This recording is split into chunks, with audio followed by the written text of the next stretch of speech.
अजितदादा विमान अपघात प्रकरणामध्ये एक अपडेट समोर आली आहे। डीजीसीए विरोधात गुन्हा दाखल करण्याची तयारी रोहित पवार आणि अमोल मिटकरी यांनी केलेली आहे। अमोल मिटकरी आणि रोहित पवार या संदर्भात तक्रार दाखल करणार आहेत। मुंबईच्या मरीन ड्राईव्ह पोलीस ठाण्यामध्ये जाऊन ते तक्रार देणार आहेत। तर डीजीसीएनं कारवाईला उशीर केल्याचा आरोप केला जातोय। मुंबईमध्ये एफआयआर घेतला नाही तर आपण बारामतीमध्ये आंदोलन करू असा इशारा रोहित पवार यांनी दिलाय। जनतेने जवळच्या पोलीस ठाण्यामध्ये जाऊन एफआयआर दाखल करावा असंही रोहित पवार यांनी आवाहन करताना म्हटलंय। खरं म्हटलं तर बारामतीची घटना झाल्यानंतर या महाराष्ट्राचं नेतृत्व आदरणीय स्वर्गवासी अजितदादांच्या या असलेल्या मृत्यूनंतर रोहित पवार जे सातत्याने म्हणत होते त्याची सत्यता आता पटायला लागलेली आहे। जी शंका व्यक्त केली गेली त्याच्यावर आता त्यामध्ये स्वतः DCGAने या ठिकाणी तशा प्रकारची कारवाई करण्याचा बाबतीमधला निर्णय घेतलेला आहे।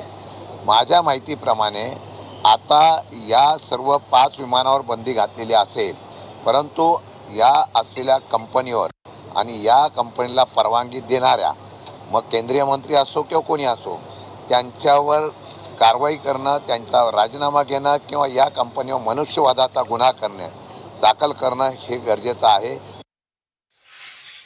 आज एफआयआर आम्ही करत असताना एफआयआर घेतील अशी आमची अपेक्षा आहे, पण आज जर आमचा एफआयआर घेतला नाही, नुसती नोंद जर केली, तर उद्याच्या दिवशी बारामतीला जाऊन लोकांच्या उपस्थितीमध्ये 100 असतील, 10 असतील, 1 असेल का 1000 असतील हे मला तिथं सांगता येणार। तिथं जाऊन मात्र तिथं असणाऱ्या PI समोर जाऊन आम्ही बसू आणि एफआयआर होत नाही तोपर्यंत आम्ही त्या ठिकाणी उठणार नाही। त्यामुळे आज मरीन ड्राईव्हच्या तिथं पोलीस स्टेशनला आणि आज जर इथं एक्सेप्ट नाही झालं तर उद्या बारामतीला जाऊन हे एफआयआर तिथं आम्ही करू। VSRची 5 विमानं तुम्ही ग्राउंड केली, पण मग एअर वर्दीनेस सर्टिफिकेट कोण देतं? मेंटेनन्स हा वेळेवर होतो हे कोण बघत असतं? एअर सेफ्टीची जबाबदारी कोणाची? हे DGCAची जबाबदारी आहे। त्यामुळे जर VSRला तुम्ही त्या ठिकाणी चूक केली असं सांगत असाल तर DGCAने सुद्धा त्या ठिकाणी चूक केली असं आमच्या सगळ्यांचं मत आहे।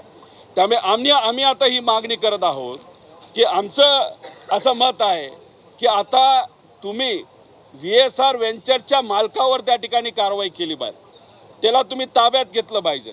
त्याच्याचबरोबर DGCAचे जे कुठले अधिकारी या विमानाशी आणि इतर विमानाशी त्या ठिकाणी निगडीत होते त्या लोकांवर सुद्धा कारवाई तिथं होणं तितकंच महत्त्वाचं आहे।